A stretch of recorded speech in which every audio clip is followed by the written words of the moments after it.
제목은 더 뿌리 깊은 영성으로 나아갑시다는 제목입니다.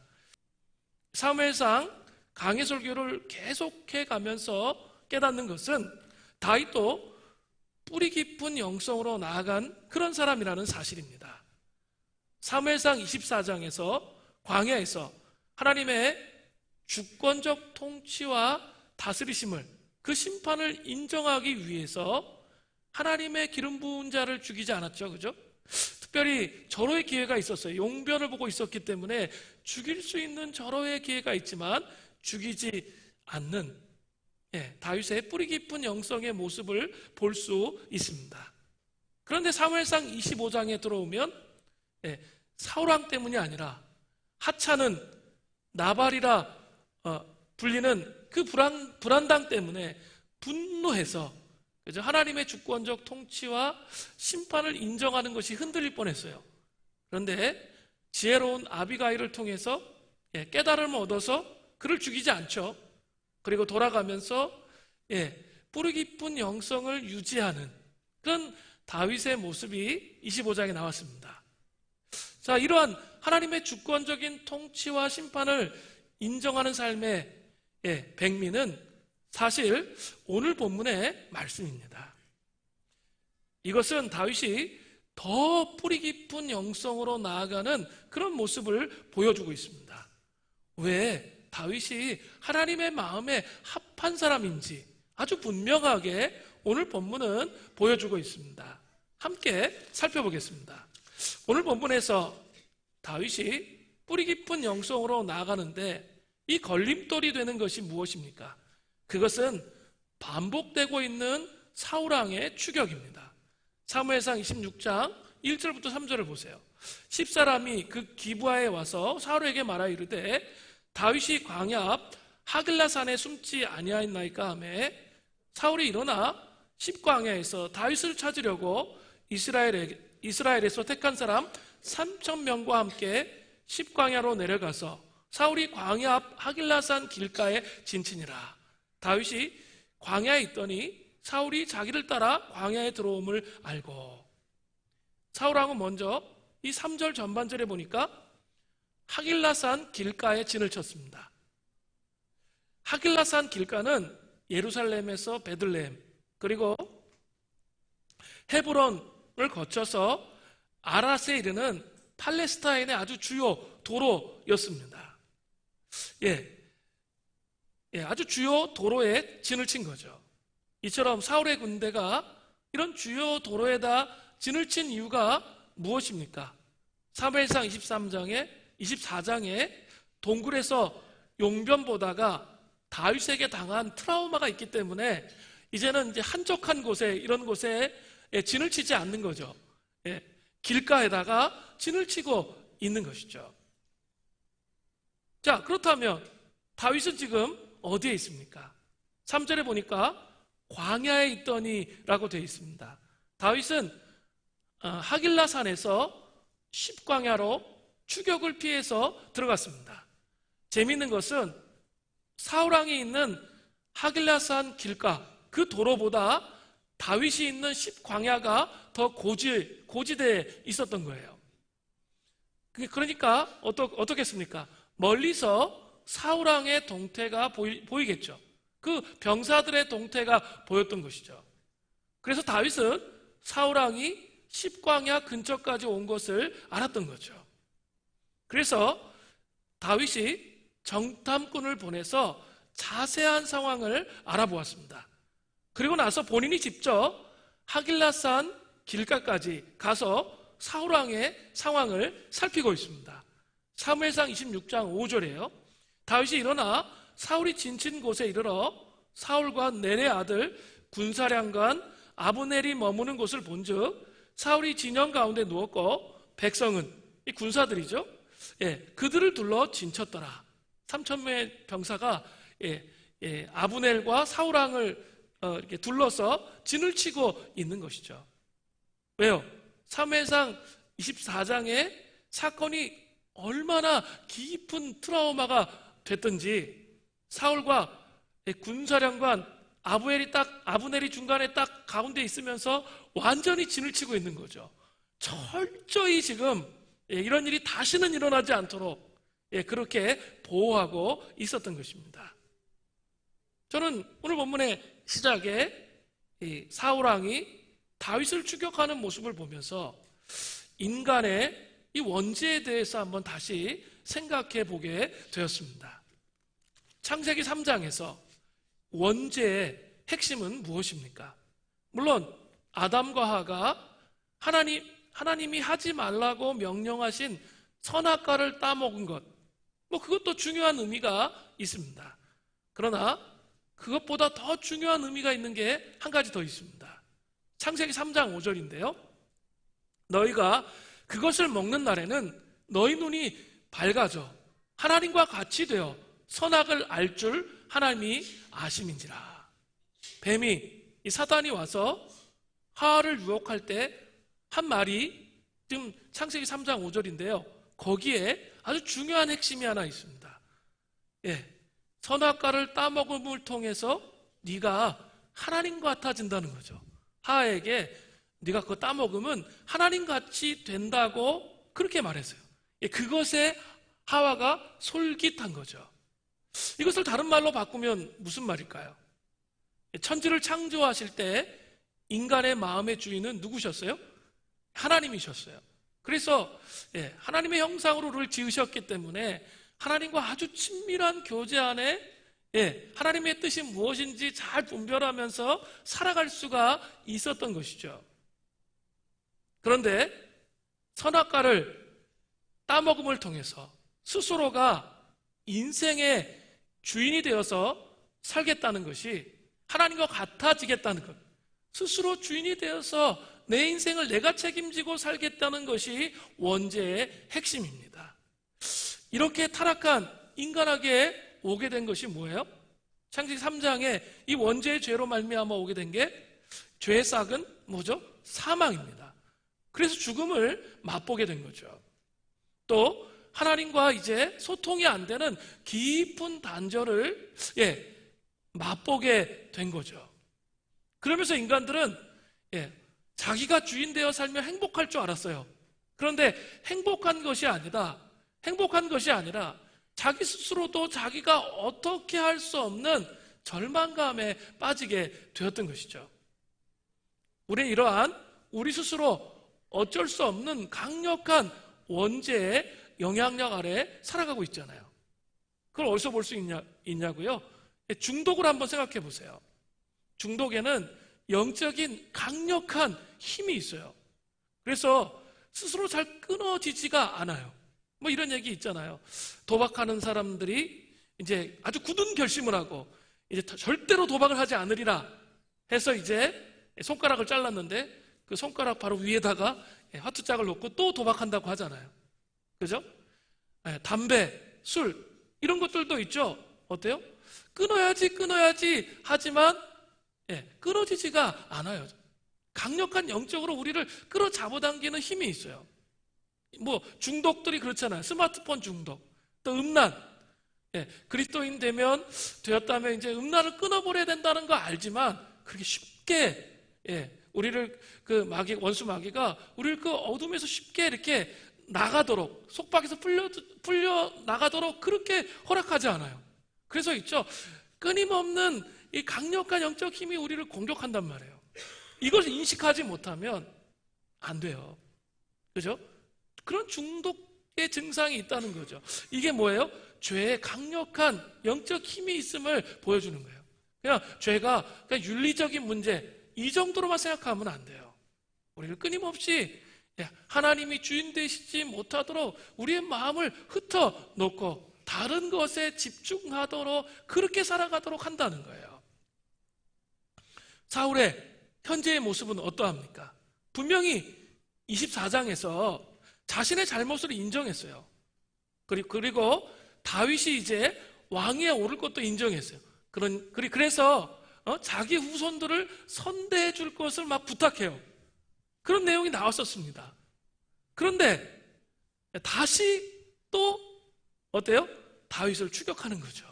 아니 그렇게까지 했으면 상식적으로 하면 안 되잖아요. 근데 다시 또 이성을 잃고 또 추격을 하는 거죠. 죄라는 것에는 비이성성이 있습니다.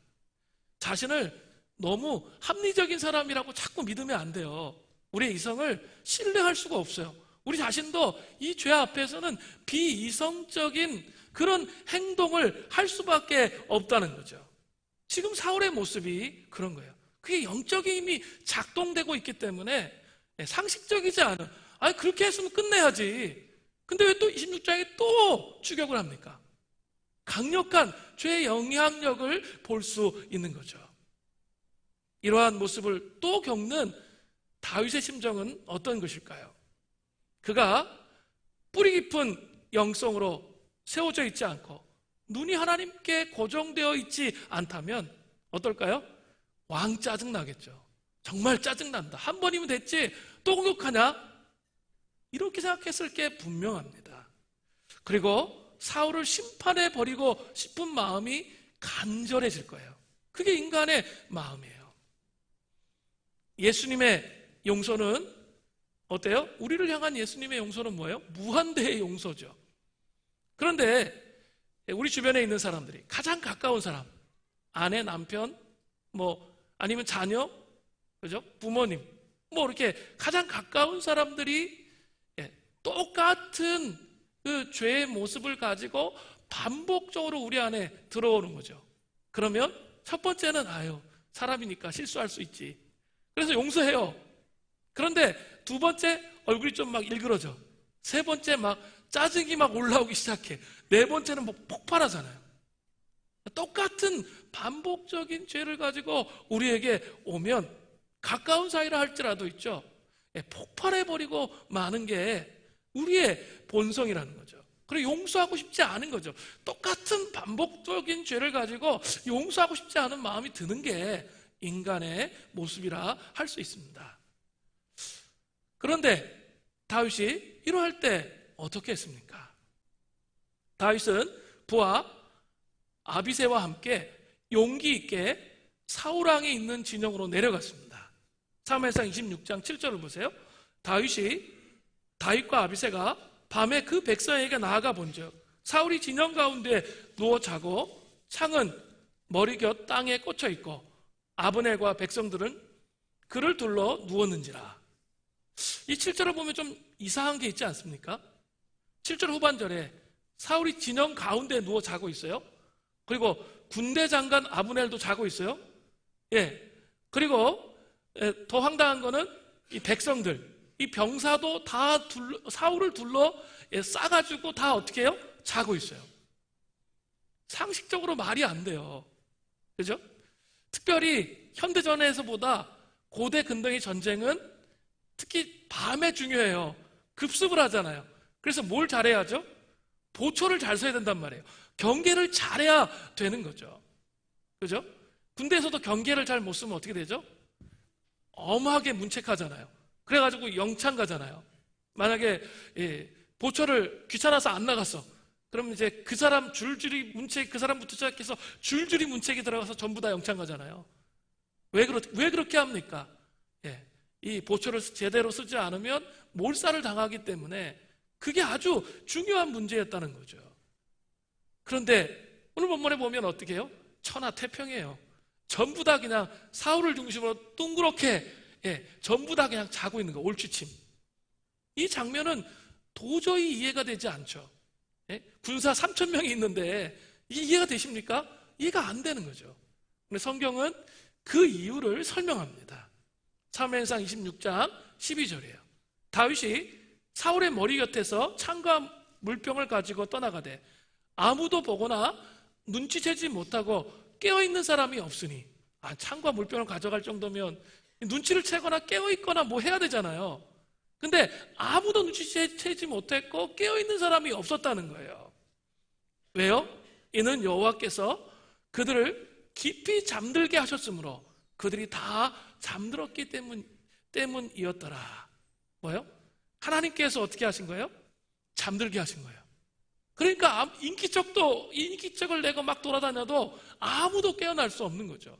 내가 지금 보초인데 나 이러면 안 돼 하면서 여기다 막 나뭇가지를 껴가지고 막 눈을 막 부라리려고 해도 안 되는 거죠. 그냥 감기는 거예요. 하나님께서 다 그냥 잠들게 만드셨기 때문에 보초까지 잘 수밖에 없는 그런 상황이 됐다는 거죠.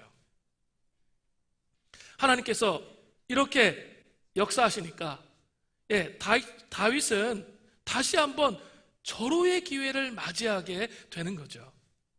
그때 다윗의 부하 아비새가 나섭니다. 사무엘상 26장 8절을 보세요. 아비새가 다윗에게 이르되 하나님이 오늘 당신의 원수를 당신의 손에 넘기셨나이다. 그러므로 청하오니 내가 창으로 그를 찔러서 단번에 땅에 꽂게 하소서. 내가 그를 두 번 찌를 것도 없으리이다 하니. 아비새는 병사들이 깊이 잠들어 있기 때문에 사울을 죽이는 일, 이것은 하나님께서 주신 절호의 기회라고 그렇게 생각했습니다.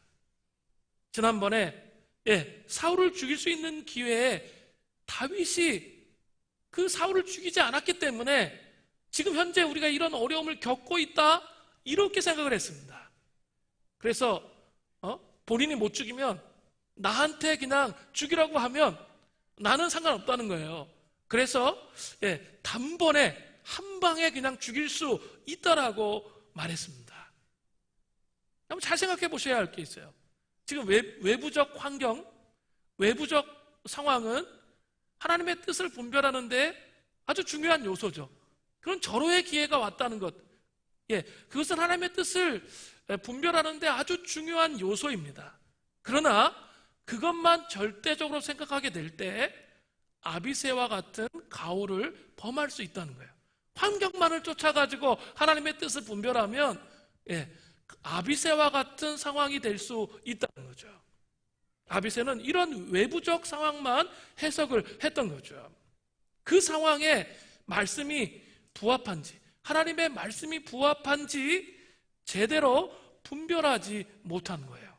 그러니까 이게 유혹인지, 우리를 무너뜨리는 유혹인지, 아니면 이것이 하나님의 뜻인지 이것을 분별하지 못했다는 거예요. 그러나 다윗은 이 상황을 제대로 분별합니다. 그리고 단호하게, 여기서 아주 단호해요. 단호하게 하나님의 뜻에 합한 하나님의 길을 선택합니다. 다윗은 사무엘상 24장부터 25장에 삶으로 체득된 이 진리, 이게 이렇게 머리에만 있는 게 아니라 실제적으로 그 말씀이 진리인 것을 24장, 25장을 통해서 체득이 됐단 말이에요. 그래서 하나님의 뜻을 단호하게 말하고 있어요.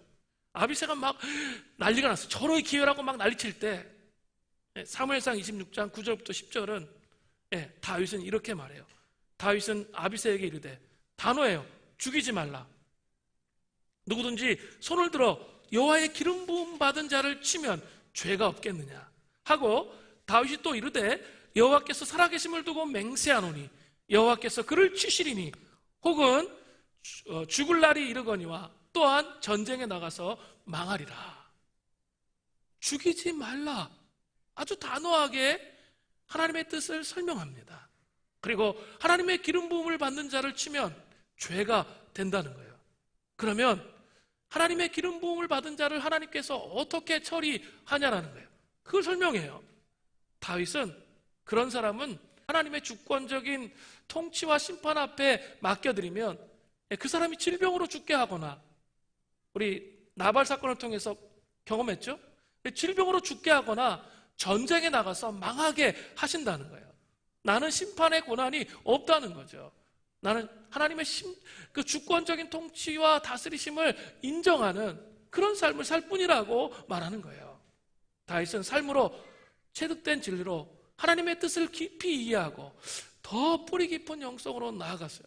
정말 짜증날 수 있는 상황인데 짜증내는 게 아니라 더 뿌리 깊은 영성으로 반응하고 있다는 거죠.